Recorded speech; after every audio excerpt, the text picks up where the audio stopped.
2 வருடங்களாக காவல்துறைக்கு கடும் சவாலாக இருந்த குற்றவாளி கைது.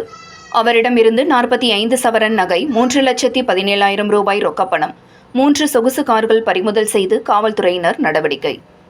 சிவகங்கை மாவட்டம் காரைக்குடி அருகே உள்ள குன்றக்குடி மற்றும் காரைக்குடி வடக்கு காவல் நிலைய சரகத்திற்கு உட்பட்ட பகுதிகளில் 40க்கும் மேற்பட்ட பூட்டியிருக்கும் வீடுகளை உடைத்து கொள்ளையடித்த கொள்ளையனை பிடிக்க சிவகங்கை மாவட்ட காவல் கண்காணிப்பாளர் ஆசிஷ் ராவத் உத்தரவின் பேரில் காரைக்குடி டிஎஸ்பி பார்த்திபன் ஆலோசனையின் பேரிலும் குன்றக்குடி காவல் ஆய்வாளர் சுந்தரி, காரைக்குடி வடக்கு காவல் ஆய்வாளர் ராமச்சந்திரன் ஆகியோர் தலைமையில் குன்னக்குடி சார்பு ஆய்வாளர் பழனிக்குமார் தலைமையில் தனிப்படை அமைக்கப்பட்டு தனிப்படை காவல்துறையினர் விசாரணையில் விருதுநகர் மாவட்டத்தைச் சேர்ந்த பொன்ராஜ் வயது 43 என்பவரை கைது செய்தனர்.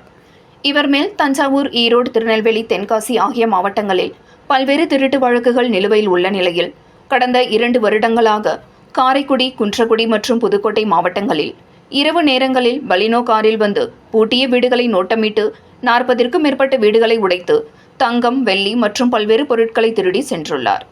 இந்த திருட்டு வழக்கு சம்பந்தமாக நகர் பகுதிகளில் உள்ள 100க்கும் மேற்பட்ட சிசிடிவி கேமராக்களை ஆய்வு செய்த காவல்துறையினர் பொன்ராஜை விருதுநகரில் வைத்து கைது செய்தனர்.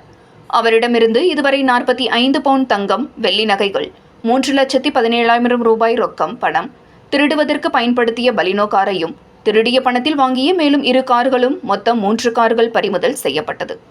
இந்த திருட்டு சம்பந்தமாக சிவகங்கை மாவட்ட காவல்துறையை சார்பாக 20 பேர் கொண்ட தனிப்படை அமைக்கப்பட்டு தீவிரமாக தேடி வந்த நிலையில் தற்பொழுது திருட்டு வழக்கில் சம்பந்தப்பட்ட பொன்ராஜை கைது செய்து வழக்கு பதிவு செய்து விசாரணை மேற்கொண்டு வருகின்றனர் காவல்துறையினர்.